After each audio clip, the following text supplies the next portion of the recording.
주시는 시청자 여러분, 한 주간도 안녕하셨습니까? 벌써 이제 3월도 마지막 주일이고요.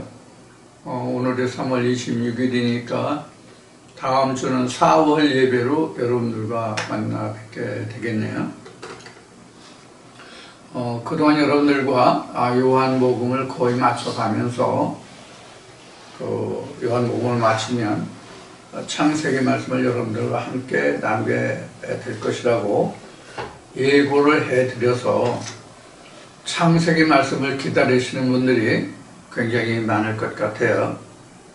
그런데 제가 지금 우리가 처해진 입장, 이것을 두고 기도하고 그 말씀을 준비하는 중에 이사야 말씀이 있어서 이사야 말씀을 제가 준비하는 과정에 제게 들리는 하나님의 음성이 창세기에서 돌이켜서 이사야서 말씀을 통해서 내 백성의 현재 처해진 입장을 알게 하라는 그런 음성이 들려요.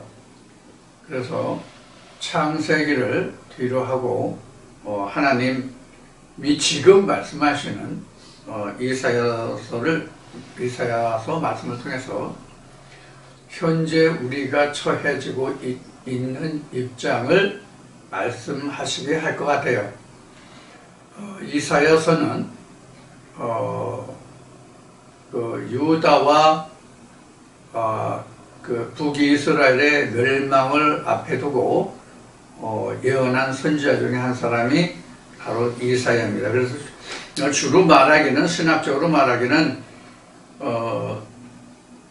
이사야는 북이스라엘과 남유다에 대해서, 에레미야는 유다에 대해서 사역한 선지자다, 이렇게 말하고 있지만, 이사야서를 이제 읽어보시면 아시겠지만 유다에 관해서 사역한 일을 한 사역자라고 그렇게 이제 명시가 됩니다. 특히 이제 유다 하면 에레미야가 가장 직접적으로 개입해서 사역하는 사역자입니다. 그런데 유다서입니다. 에레미야서는 상당한 많은 역사를 내포하고 있는 기록이고, 이스라엘 백성이 어떻게 하나님을 떠났으며 하나님이 이스라엘 백성들이 하나님 떠난 것에 대해서 어떻게 책망하시며 그들에게 대한 주실 벌과 그들을 어떻게 회복하실 것인가 하는 아주 엄청난 분량의 내용이 수록되고 기록된 말씀이 바로 이사야서입니다. 그래서 이사야서는 장수는 그렇게 40장 이쪽 저쪽 되는 그 성경이지만, 내용으로 보면 이사야가 1장부터 66장까지 있기 때문에 어쩌면 성경 66권을 아우를 수 있는 그런 말씀으로 아주 방대한 말씀이기도 해요. 그래서 이스라엘이 하나님의 사랑을 받다가 하나님의 사랑을 배반하고 그들이 떠나면서 책망과 함께 그들이 겪어야 할 여러 가지 일들, 그 상황들을 적나라하게 기록하고 있는 말씀이 바로 이사야서입니다.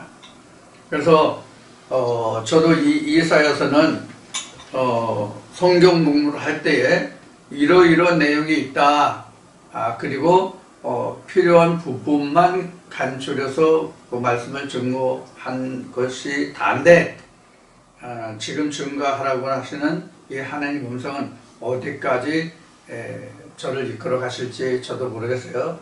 그래서 여러분들에게 미리 창세기가 아니라 이사야 말씀으로 여러분들이 현재 이스라엘에 주어진 현재 입장, 그러니까 우리 믿는 사람들이 현재의 상태가 어떠한 것인가 하는 것을 말씀하시는 거예요.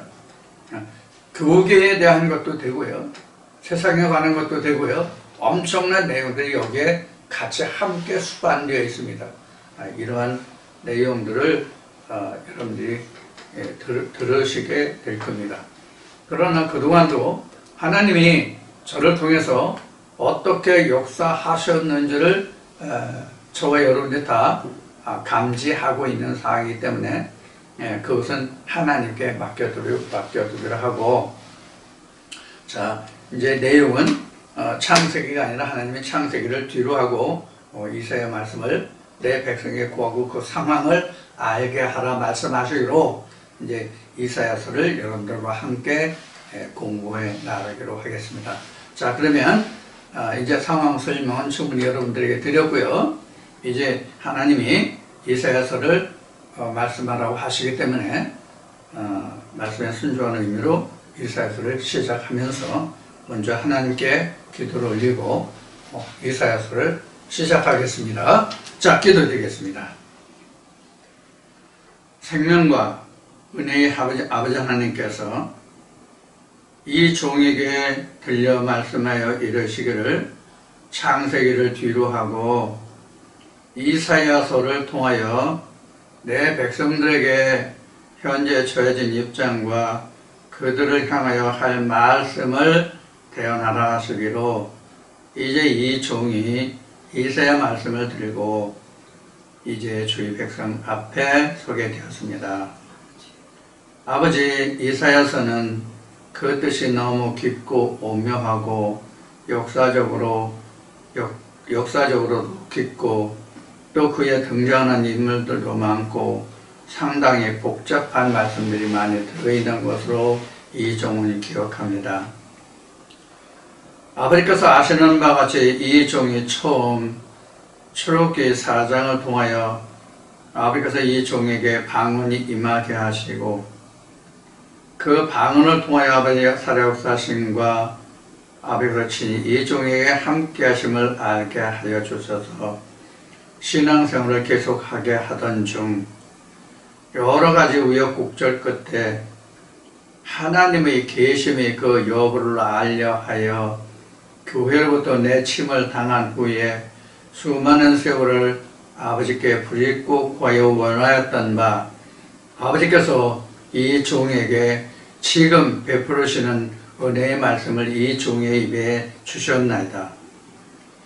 아버지, 그래서 오늘날까지 이 종이 아버지의 입의 말씀을 대안하고 증거했으나 방금 아뢰는 바와 같이 또 그동안 늘 아버지께 구해야 아뢰는 바와 같이 창세기 4장의 말씀을 통하여 아버지께 이 종에게 주신 말씀이 사도 모세와 같이 당시에 애굽의 최고의 그 문물을 읽고 배운 그러한 자도 아버지께 구하여 아뢰기를 말에 능하지 못하며 혀와 입술이 뻑뻑하고 둔하다 하며 제발 보낼 만한 자를 보내주시옵소서 하였던 말씀이 제게 지금도 가슴에 불의 말씀으로 새겨져 있습니다.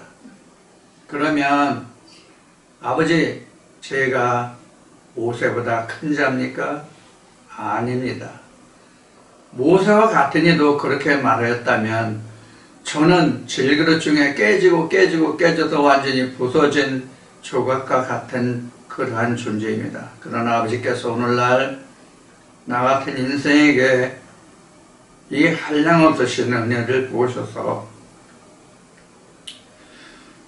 오늘날 아버지 하나님의 거룩한 영광과 험가티가 없는 우리 제수의 십자가의 도를 증거하게 하시고 전하게 하셔서 오늘까지 아버지께서 도우신 은혜를 쫓아 오늘 이 자리에 이르러 있습니다.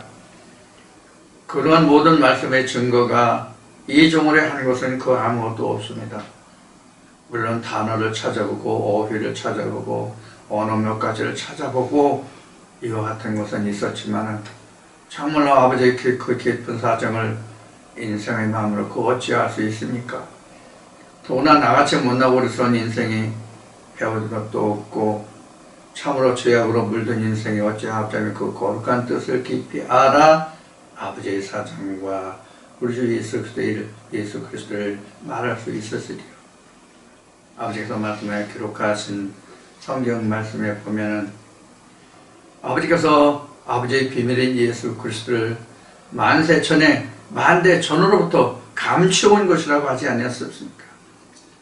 아버지 이와 같이 깊고 운명한 말씀을 오늘날 이 부족한 종에게 임하게 하여 주소서. 이 부족한 그릇에 깨어지고 다 새도 또 세고 다시 채워도 새서 아무것도 남지 못할 이러한 그릇에 아버지의 말씀을 채우사 아버지께서 이 종의 입으로 아버지 우리 주를 태어나게 해주신 그 은혜, 그 무엇을 다 보답할 길이 있습니까? 아버지 이 종이 또한 부르짖고 외치고 고하였을지라도 역시 말씀에 기록하신 바와 같이 그 어느 누가 이 말씀에 귀를 기울여 들었으며 이 말씀을 옳다고 시인하였으며 과연 내 하나님이 내가 섬기고자 하는 하나님이라고 추정하였습니까? 아버지의 손가락질하며 비판하며 돌아서는 자들은 있었어도 아버지 또한 아버지의 말씀이 있을지라도 아버지의 말씀보다는 사람의 것이 먼저 보여 사람으로 인하여 쓰러지고 넘어진 자들이 얼마입니까? 아버지 그러나 늘 아버지께 구하여 원하는 바와 같이 아버지께서 이 종의 말을 들으사 이제 영원한 생명의 그루터기 그 하나를 남겨주시기를 오늘날까지 구하여 원하였고 아버지 이 종은 듣든지 아니 듣든지 아버지 말씀에 기록하신 바와 같이 지금까지 전하여 이 시간까지 이르렀습니다. 이제도 아버지 하나님 이 종의 남은 여생이 얼마인지 알 수 없지만 남은 여생 아버지께서 내게 주시는 말씀의 경륜을 쫓아 아버지를 우리 예수를 담대히 증거하고 이 말씀으로 함께하기를 원합니다. 그러나 이 종은 인생입니다. 썩을 것입니다. 부족한 것입니다. 아무것도 아버지 앞에 드러내어 자랑할 것이 없습니다. 자랑할 것이 있다면 인생의 약함과 더럽고 추한 것 위에 냄새나는 것 위에 무엇을 아버지 앞에 드러내어 구할 것이 있겠습니까? 그러나 아버지께서는 이 모든 것을 다 제하시고 아버지 부족한 질그릇 위에 부활을 담으셨으니 아버지 하나님 이 부활을 인하여 내가 이 상 끝날까지 가기를 원합니다. 아버지 나의 인생을 나의 한 인생을 위해서가 아니라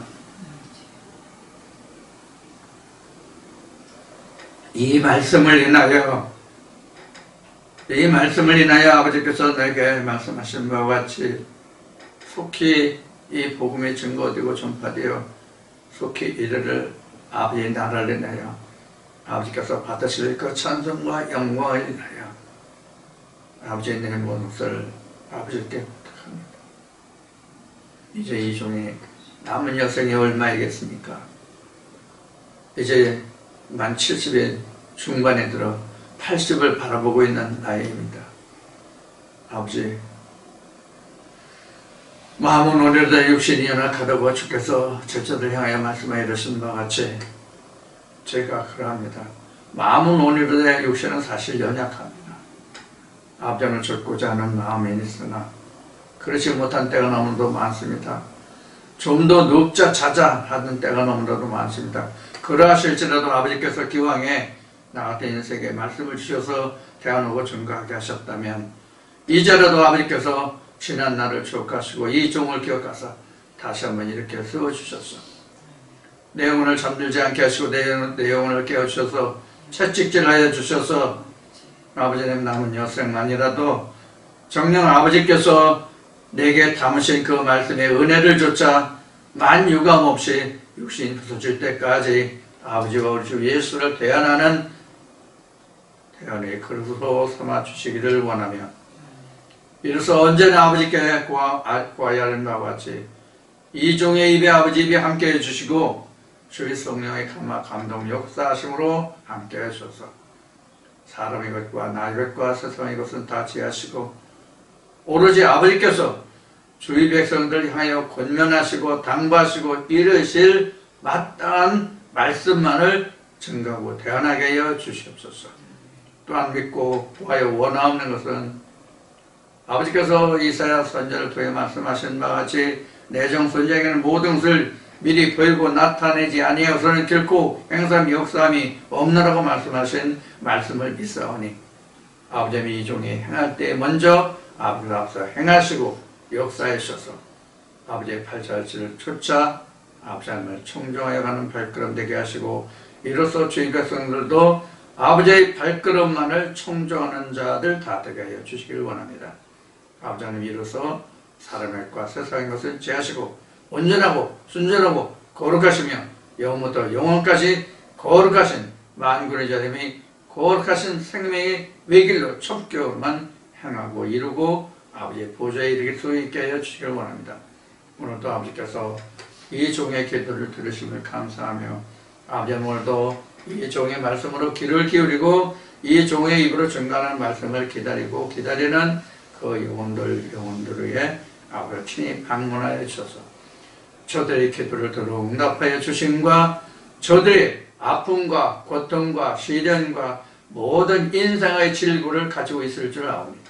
그 모든 질구를 아버지께서 담당하여 주시고 능히 승리하게 하시고 우리 아버지 말씀으로 영원한 생명의 날을 바라보고 오늘도 이겨 승리하는 한날 되게 하여 주시기를 영원무한 그날까지 되게 하여 주옵소서. 오늘도 아버지께서 친히 주의 백성을 권념하시고 인도하여 주시고 힘을 주시고 능력을 주시기를 아버지께서 오늘날까지 이 종을 이와 같이 해주심과 같이 해여 주시옵소서.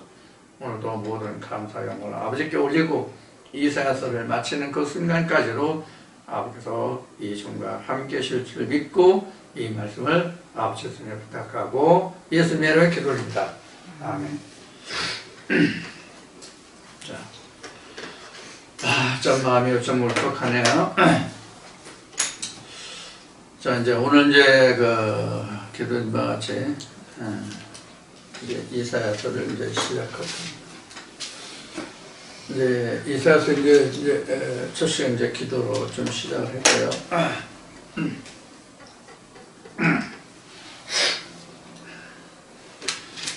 자, 이사야서는 지금 기도에서 언급했던 것 같이 이스라엘이 이제 처음에 하나님의 은혜로 시작해서 이제 애굽에서 그들이 불러냄을 받아서 이스라엘 백성들이 그 하나님의 은혜 안에 안연히 살아갔죠. 그래서 이제 이사야서를 바탕으로 한다면 사실 아브라함에게 하나님이 언약하신 그 언약을 따라서 이스라엘 백성들이 모세를 세워서 가나안 땅에까지 들어가고 가나안을 회복하고, 물론 이제 하나님의 법이 먼저 주어지죠. 하나님의 법이 먼저 주어져야 가나안 회복이 있습니다. 하나님의 말씀이 없으면, 하나님의 말씀이 주어진 것이 없으면 가나안 회복이라는 것은 감히 상상도 할 수 없는 일이에요. 아예 일어날 수도 없고 있지도 않아요. 시작도 못하는 거예요. 안 하는 것이 아니라 못하는 거예요. 그래서 이스라엘 백성들이 가나안에 들어갈 수 있었던 것은 하나님이 언약은 아브라함에게 하셨지만 그 언약을 성취할 수 있는 단초가 끼워진 것은 그 앞에도 여러 가지 단초가 있었지만은 아브라함에게 이른 말씀, 내가 가나안 땅을 너희 후손에게 주겠다. 4대라고 정확하게 기록하고 있어요. 창세기에. 4대 만에 가나안 땅을 내 후손에게 주겠다. 이렇게 이제 말씀하셨어요. 근데 가나안 땅을 그렇게 주겠다고 말씀하셨을지라도 어떻게 가나안 땅을 회복시켜준다는, 그 자손들에게 준다는 언약이 사실은 없었죠. 그것이 모세 때에 이제 아브라함의 백성은 이미 애굽으로 내려가 있고, 이스라엘 백성은 이미 아브라함의 족속은 이미 애굽 땅에 내려가 있고, 애굽 땅에 내려가 있게 된 그 원인을 잠시 말한다면 아브라함, 이삭, 야곱 이렇게 있잖아요. 그런데 야곱 때에 아들이 12이었어요. 야곱의 아들들이 12이에요. 야곱의 아들이 12이었는데 그때 이제 가나안 땅에 흉년이 들었죠. 가나안 땅에 흉년이 들어서 이제 그 먹고 살 것 때문에 많이 걱정을 했어요. 근데 가나안 땅에 흉년이 들기 전에 야곱의 아들 12형제들이 자랐는데 야곱의 형제들이 그렇게 순탄하게 자라지는 않았죠. 우리가 아는 바와 같이 친모 밑에 있는 자와 소모 밑에 있는 자, 또 거기에서 또 적자와 소자 이렇게 나눴죠. 그래서 어미가 넷이고 자식이 12이에요. 어미가 넷이고 자식이 12인데 딸들은 왜 하나만 기록해놨는지 모르겠어. 딸들도 많이 있었을 텐데 그때는 아들만 낳나?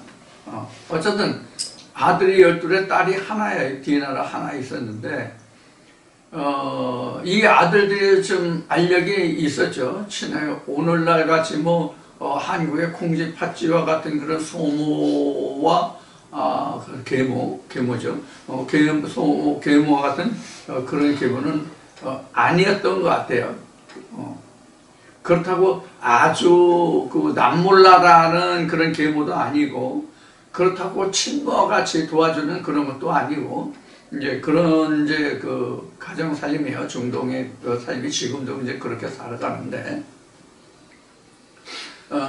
그런데 그 중에 요셉이라는 아들이 있었죠. 말지 아들. 요셉이라는 아들이 있었는데, 요셉이 아버지가 너무 잘 해주니까, 다른 애들은 선배바지 입으면은, 막내 아들은 색동옷을 입히는 이런 하니까, 형제 좀 시기 질투를 했죠. 그래가지고 하루는, 요셉을, 구덩이에 내다 골탕 먹이자 했는데, 나중에 저한테 찾아가 보니까 얘가 없어. 애국의 상인이 데려간 거죠. 자, 이렇게 해서 요셉이 애굽에 팔려간 바가 됐는데, 요셉의 아비, 이 야곱은 자기 아들 죽었다고 생각해가지고 굉장히 슬픔을 당하는 그런 과정이 나오죠. 근데 여기서 중요한 것은 뭐냐면 요셉이 꾼 꿈이에요. 요셉이 꾼 꿈이 뭐냐면 해와 달과 11별이 자기에게 절하더이다. 이 꿈이 문제가 됐는데, 그 꿈으로 인해 가지고 결국은 요셉이 애굽으로 팔려가게 된 동기가 됐다고 보면 돼요. 그런데 그 아비 야곱은 그 꿈을 마음에 담아두었더라. 이렇게 성경은 기록하고 있죠. 그래서 요셉이 애굽의 상인에게 팔려갔는데, 애굽에 팔려간 요셉이 워낙 똘똘하고 애가 지혜가 있으니까, 요셉이 그 사람을 관원장이 잘 이용하면 좋겠다 싶어가지고 그렇게 잘 자리를 잘 잡았죠. 그런데 애굽에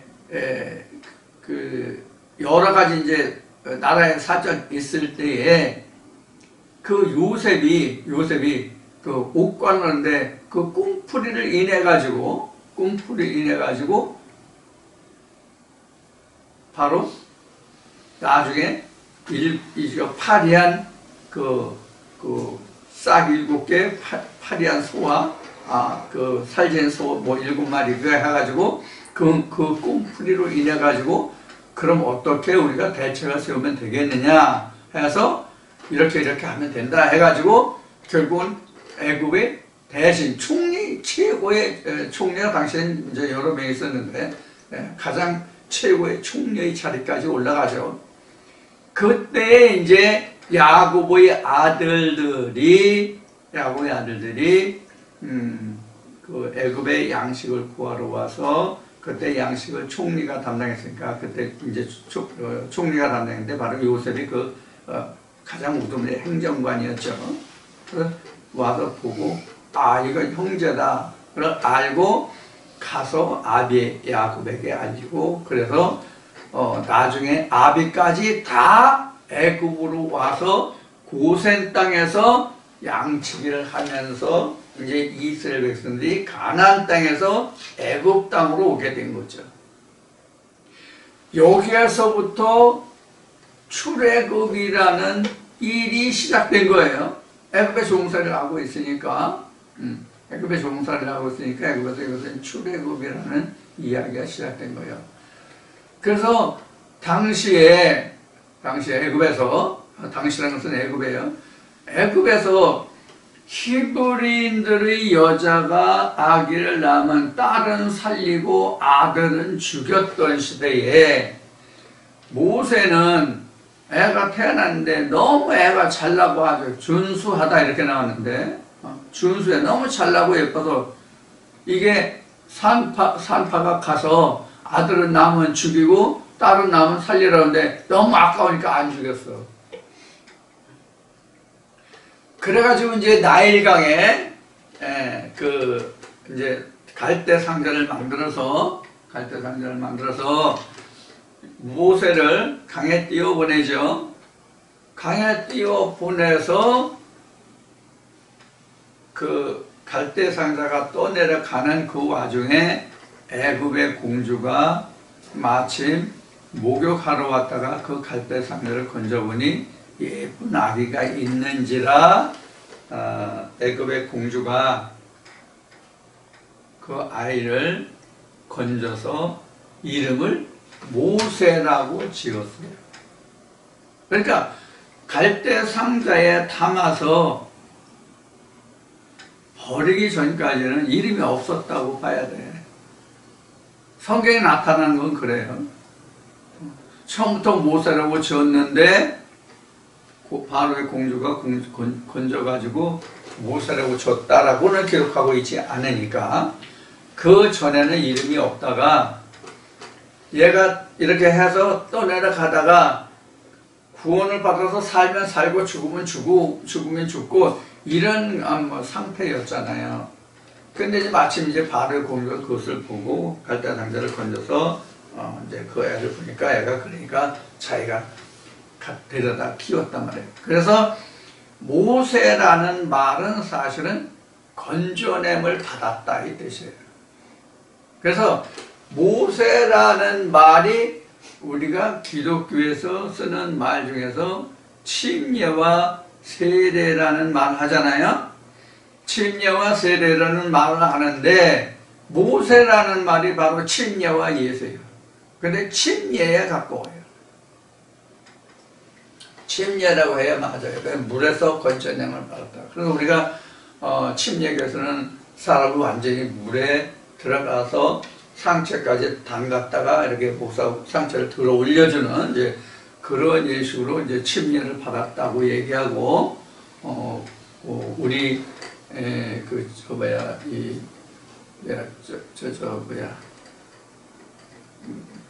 장로교 이 장로교 소리 얘기도 잘 안 하니까는 장로교 소리가 이렇게 헤매야 나오네. 장로교에서는 이제 머리에 물을 찍어 바르는 이제 이런 것으로 이제 우리가 세례를 했다 하죠. 그래서 세례와 침례는 하는 방식은 다르지만은 결국 같은 종교 의식입니다. 똑같습니다.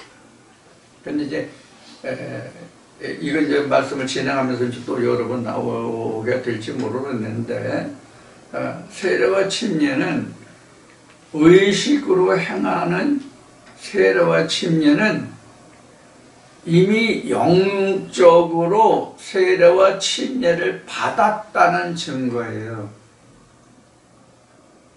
먼저는 하나님이 침례와 세례를 주시고 사람이 그 나중에 하는 게 성경적이에요. 그래서 행위적인 침례나 세례는 해도 그만 안 해도 그만이에요. 왜 그런가 하면은 침례라고 하는 것은 세례라고 하는 것은 다른 말로 하면 성령의 임재거든요.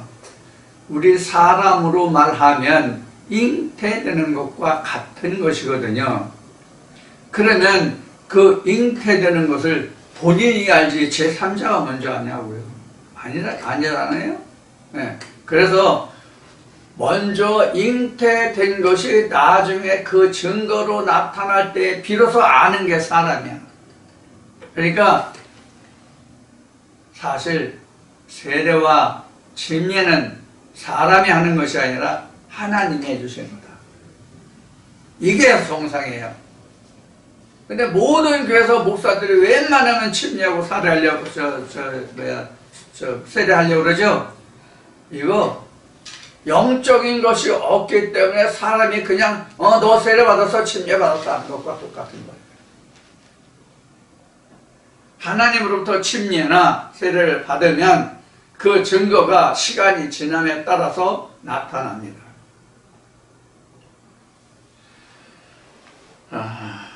그래서 모세가 애굽으로 내려가서 자기 백성들이 당하는 고초를 알고 바로에게 내가 쫓기를 왔네, 바로에게 내가 쫓기를 왔네, 바로 자기 동족이 일하다가 죽는 것을 인해 그 사람을 물에 파묻어 죽이는 그것이 노정될까 해서 쫓겨나서 다시 어디로 가요? 미디안 땅으로 가서 하나님의 음성을 듣겠죠. 호렙산에서.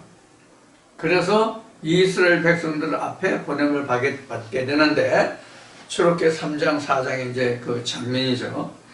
근데 모세가 그때 한 말이 뭐냐면 방금 전에 기도에 언급했듯이 하나님의 모든 것을 다 말씀하시고 보여주셨어요. 어떻게 하라고도 말씀하셨어요. 방법도. 그런데 모세가 극구 부인하여 말하기를 하나님 나 못 가요. 나 말도 잘 못하잖아요. 혀와 입술도 뻑뻑하고 둔하잖아요. 그러니까 보낼 만한 자를 보내세요. 이렇게 이제 모세가 끝까지 뭐 좋은 말로 얘기하면 하나님께 대들었지. 나쁜 말로 하면 이제 하나님 앞에 겸손하게 말한 것이고 좋은 말로 하면 대드는 거예요. 이게 맞죠? 네? 좋은 말로 하면 대드는 거죠? 그러죠? 자, 좋은 말로 하면 하나님께 겸손을 해서 겸손하게 나는 진짜 말도 잘하지 못하고 지식도 없고 아는 것도 그래서 못하니까 하나님 보낼 만한 자를 보내주세요. 말씀 고맙고 감사한데 이제 이렇게 이제 부인하니까 극구 사양하니까 하나님이 그때는 노를 바라셨어요. 그래서 가라. 이제 가라. 말 잘하는 내 형 아론이 있지 않냐. 아론에게 내가 말한 것을 아론 내 입에 주고 그 아론이 말하게 하라. 그럼 너는 아론과 그 백성들에게 하나님과 같이 되리라. 이렇게 해서 이스라엘 백성들을 인도해서 가나안 땅에 이제 인도하게 되는 그런 역사가 있죠. 그런 연후에 10가지 재앙이 쏟아지는데 10가지 재앙의 마지막이 뭐예요? 장자의 죽음이죠. 그것을 인해서 이스라엘 백성들이 출애굽을 할 수 있었던 거예요. 그러니까 내가 애굽에 있는 그 모든 권리가 다 사라져야만 내가 하나님께 올 수 있다 그런 얘기예요. 그때 하나님의 음성이 들려요. 그런데 제게 연락을 하는, 전화를 하는 많은 사람들이 있는데 그 중에서 사람들이 아직까지도 분별치 못하는 게 무엇이냐면 몸은 몸대로 교회에 나가고 이 말씀은 이 말씀대로 듣고 이런 경향이 많다는 얘기를 전에도 한번 오래전에도 했었는데 아직도 이것을 해석을 못해. 아직도 이거를 이해를 못해. 자세히 풀어서 어린아이 가르치듯 했는데 아직도 이것을 못 들어.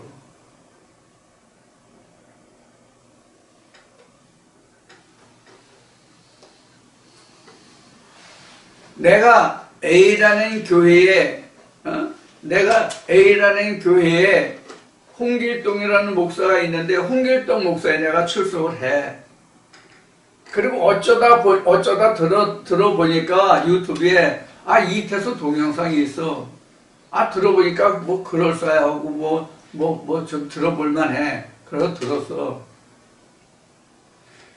이런 경우가 이제 생기잖아. 우리에게 이제 교회 다니다 보면 이런 경우가 생기는데 이 말씀을 잘 분석해 보란 말이에요.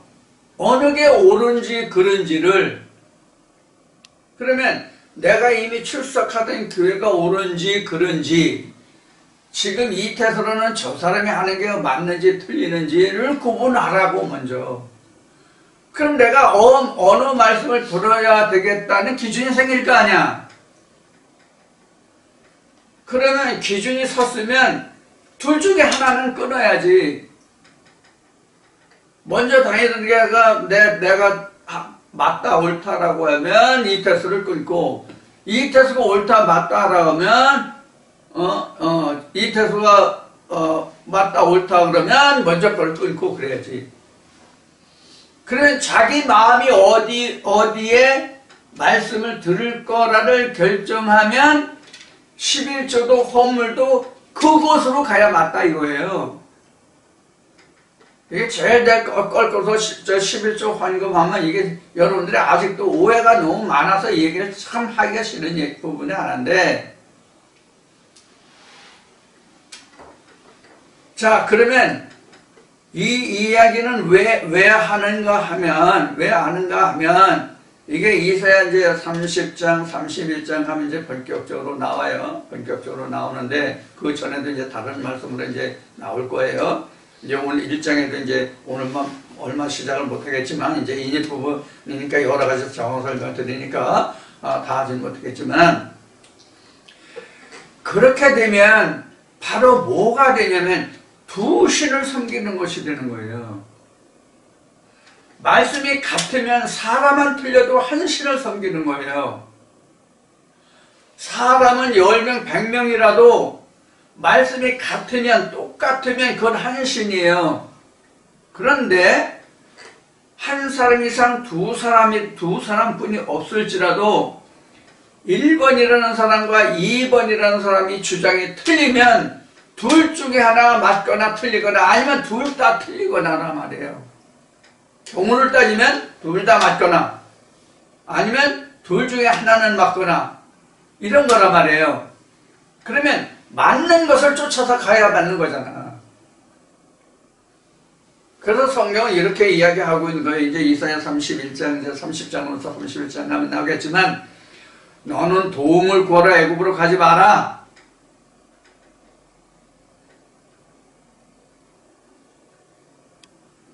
이는 말, 또 타고 다니는 말이요 사람이 아니다.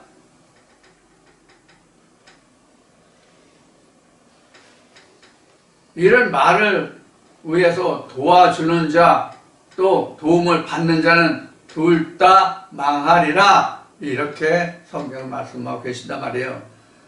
왜 양식 아닌 것을 은을 달아주며 금을 달아주느냐 하신단 말이에요, 하나님이. 이제 이사야 시작했으니까 이제 이제 30장 뒤에 가면 50장 가면 이렇게 이런 말씀이 많이 나와요. 지금 이 말씀을 들으시는 분들 중에서도 이 말씀을 하나의 상식적으로만 들으려고 해요. 상식적으로만. 내가 다니는 교회의 목사님이 전하시는 그 말씀에 이것을 상식적으로 자기 지시로 더하려고 한다고. 이거 하지 말란 말이에요. 분명히 말씀드리는데 둘 중에 하나만 선택하시라고. 저를 끊든지 그 교회를 끊든지.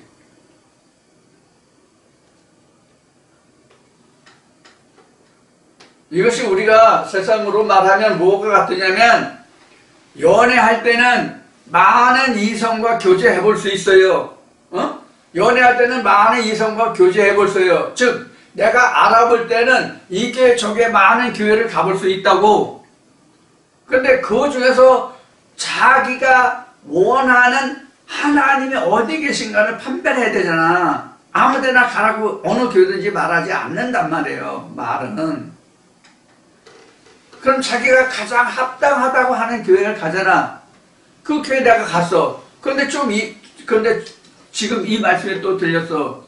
그러니까 이 교회도 괜찮은데, 이 말씀을 여기다 보태면 좋겠다? 이거 노란 말이에요. 노가 아니라 내버라고. 교회를 정했다는 것은 결혼한 거예요. 우리 육신으로 말하면 교회를 정했다고 한 것은 결혼을 얘기하는 거라고, 결혼과 같은 거라고. 결혼을 했는데 다른 사람의 말씀을 듣는다는 것은 이거는 다른 서방을 또 끌어들이는 것과 같은 거예요. 영적인 다른 신랑을 암암리에 불러들이는 것과 같다고. 이것을 혼음이라 간음이라 그래요, 성경은. 미리 이제 다 그 일반적인 것을 다 말씀드리는 거예요. 그러면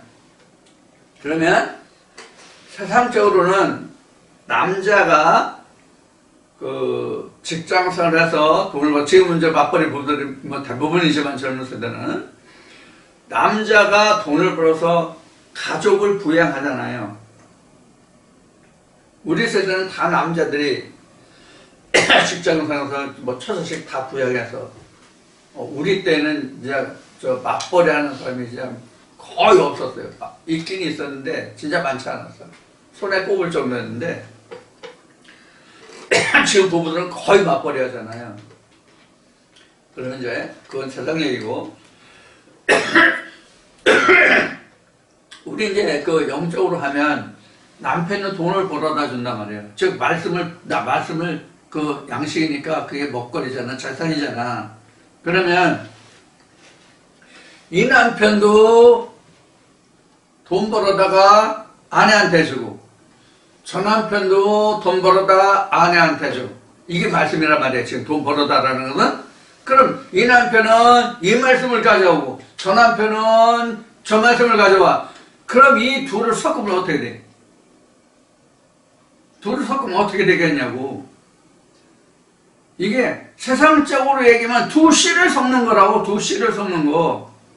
이게 성경이 이렇게 됐다고. 왜 그러냐? 누가복음 8장 11절에 보면 이 하나님 말씀이 씨가 된다고 그랬거든. 씨가.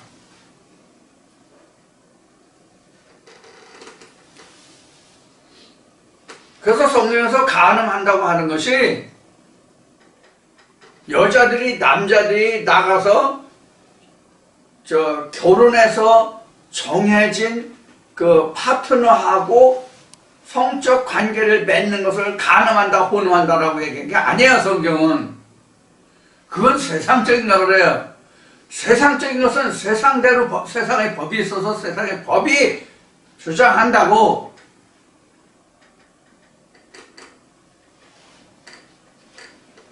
이게 지금은 그거 뭐라 그러지? 그거 뭐라 그러나? 지금 우리나라도 뭐 폐지된 지가 몇 년 된 거라는데 그걸 뭐라 그러지? 간통. 간통죄가 우리도 이제 사라진 지가 오래됐는데 간통죄가 이미 없는 나라가 많다고. 우리나라도 없어졌지만. 근데 간통죄가 있다고 한다면 그렇게 되면 간통인 거야. 지금 간통죄가 없어졌지만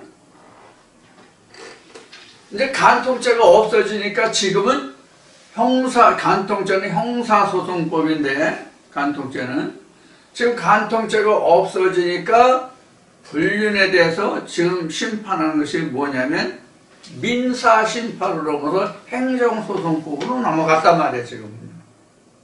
그래서 돈과 돈이 왔다 갔다는 거예요, 이제. 돈과 돈이. 형사처벌법에 인신구속까지 할 수 있었잖아요. 간통하면. 근데 인신구속은 안 돼. 그 대신 민사소송을 해서 이제 물질적인 이제 배상으로 이제 넘어갔단 말이에요, 지금은. 그리고 웬만하면 지금 사상적으로 민사소송에 상대적으로 보면 부부관계가 웬만하면 그게 어느 한쪽에 귀책이 있다라고 이야기가 지금 힘든 시대가 됐어요, 지금. 그리고 여자는 지금 권력이 커졌는데 남자는 권력이 적어진 이런 상황도 있어요. 요새 들리는 바에 하면 여담이지만 요새 그 유튜브에 들리는 얘기를 하면은 남자들은 어디 여자들 있는데 가서 말도 하기 힘든 그런 상황이래요. 그냥 가서 어쩌다 자기들이 그 얘기하는 것 중에서 얘기해서 물어봐서 대화했는데 그 중에서 어떤 한 사람이 그 얘기를 듣고 그때는 그냥 지나갔는데 어떤 한 사람이 뭐 그것을 기분 나쁘다고 생각한 사람이 한 사람이 있다고 가정한다면 그 사람이 그때 어느 장소에 누가 있었는데 성희롱했어요. 그러면 꼼짝없이 당한대요, 지금은. 그러니까 남자들이 웬만하면 여자들한테 가까이 다가가질 못한대, 지금은. 이거 상당한 폐단이에요. 이건. 내가 봐도 이거 상당한 폐단이라고.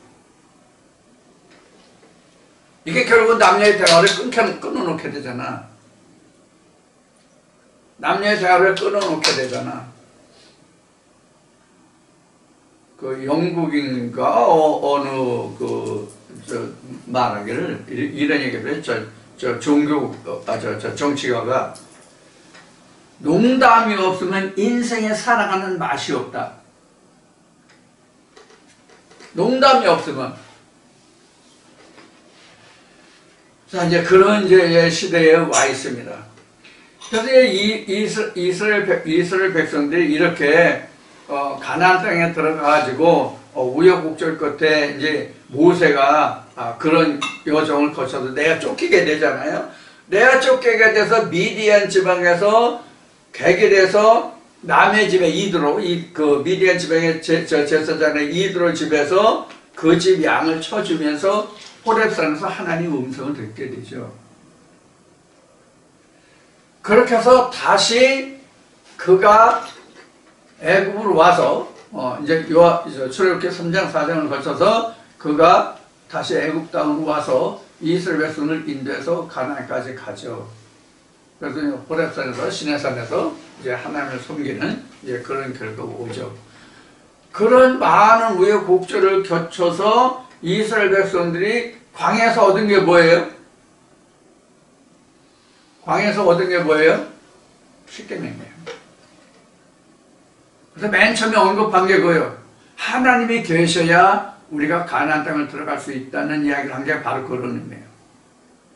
이스라엘 백성들이 가나안 땅을 회복할 수 있는 첫째가 뭐냐면 하나님의 계명을 받는 거였어요.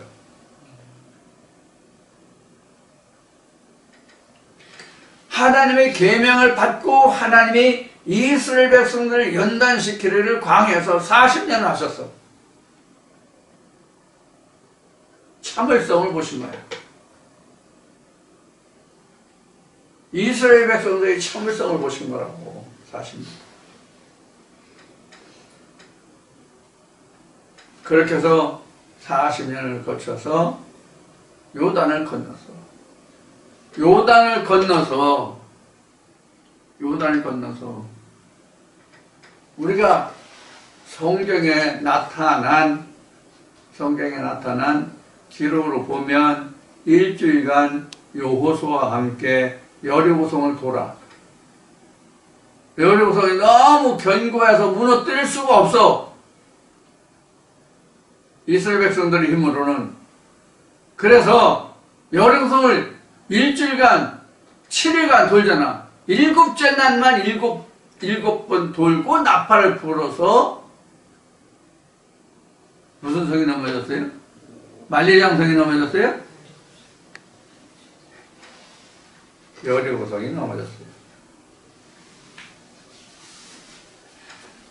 여리고 성이 넘어지면서부터 이스라엘 백성들에게 주어지는 것이 뭐냐면 전쟁과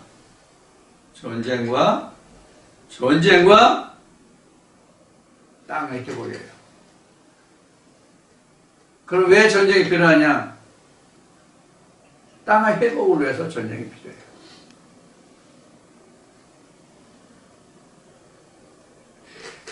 이제 우리가 이사야서를 보고 있는데 이러한 땅을 잃어버렸다고 지금 이스라엘 백성들이 이러한 땅을 잃어버렸어. 지금 이사야서는 잃어버렸다 하면 이제 일부 신학자들은 어디 잃어버렸냐 이렇게 이야기하겠지만 잃어버렸다고. 내가 몸은 그 땅에 사는데 이미 하나님이 떠났기 때문에 잃어버렸다라고 얘기하는 거예요. 몸은 그 땅에 있어. 이스라엘 땅에 있어. 지금 이사야서 이 말씀은 그 땅에 있어. 있는데 하나님이 없다고.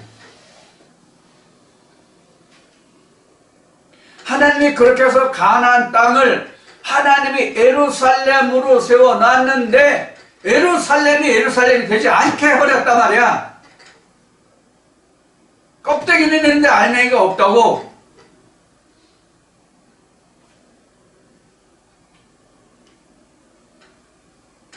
우리 현재의 상태라고. 우리 현재의 상태, 기독교계의 상태라고. 한국뿐만 아니라 세계의 기독교 상태가 이러한 상태라고.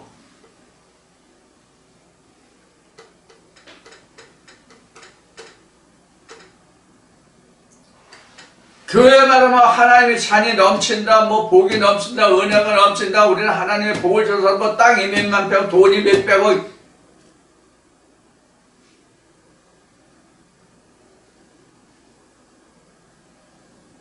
교회가 이 지랄들을 하고 있다고. 그 중에 우리가 있는 거예요. 그 중에. 근데 우리조차도 이 말씀을 듣는 사람들조차도 지금 교회가 어떤지, 이 말씀이 어떤 말씀인지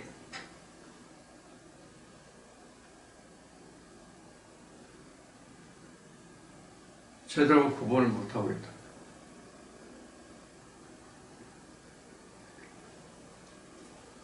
이 얘기를 여러분들한테 해서 도움이 될지 안 될지 모르겠지만, 또 애란되긴 하지만, 하나님께 이사야 말씀을 받고 나서 제가 자다가 새벽에 일어나서 한없이 울었어요. 하나님, 나 이사야서 말씀 몰라요. 한 번도 영적으로 증거해 본 적이 없어요. 한 번 읽어보긴 했어요. 거기에 수많은 역사와 인물들이 있는데 이거 어떻게 해요? 이스라엘 백성들이 이만 해요. 근데 생각하면 가슴이 아프고 찢어지는데 어떻게 할 수가 없어요.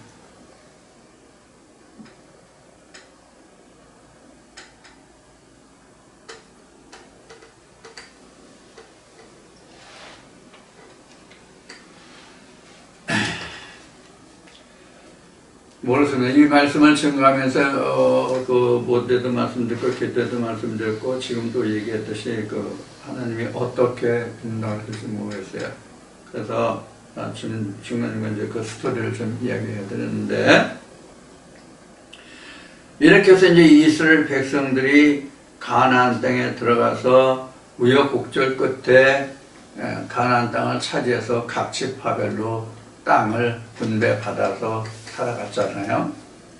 그래서 살아갔는데 하나님의 출애굽 때에 모세에게 말씀하시기를 왕을 세우지 말라고 그랬는데 결국은 세월이 지나면 아마 네 이스라엘 백성들이 왕을 세워달라고 할 거다. 하나님 다 하셨으니까 왕을 세워달라고 할 거다. 그러면 이방인 중에서 세우지 말고 형제 중에서 하나를 세워라. 그래서 이제 이스라엘 백성이 결국 왕을 세워달라고 해가지고 맨 먼저 이스라엘 왕을 들어선 자가 누구냐면 사울이죠.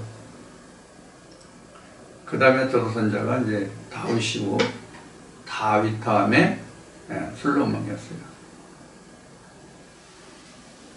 이 이사야서는 솔로몬 이후에 통일 이스라엘이 갈라진 후의 역사를 기록하고 있습니다.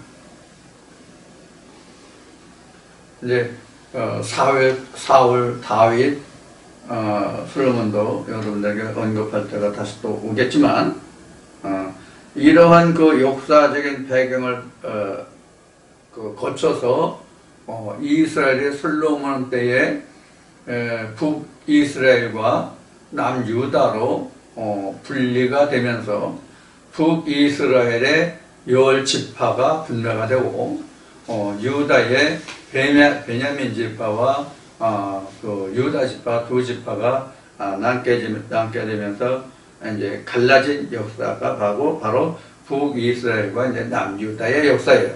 우리가 신학을 하시는 분들은 다 아시겠지만, 그렇게 해서 이제 이사야 때에 이제 이르렀어요.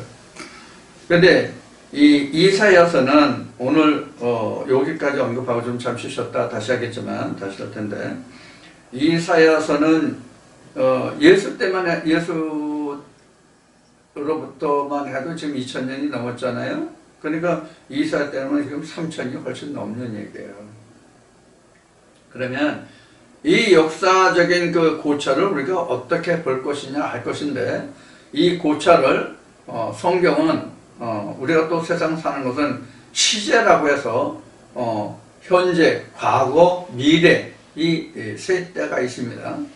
이 세 때에 입각해서 이 말씀을 여러분들과 함께 이제 나누게 될 텐데, 이 시제가 성경에서 나와 성경과 어떠한 상관관계를 갖고 어떠한 입장에서 시제를 대입하면 어떠한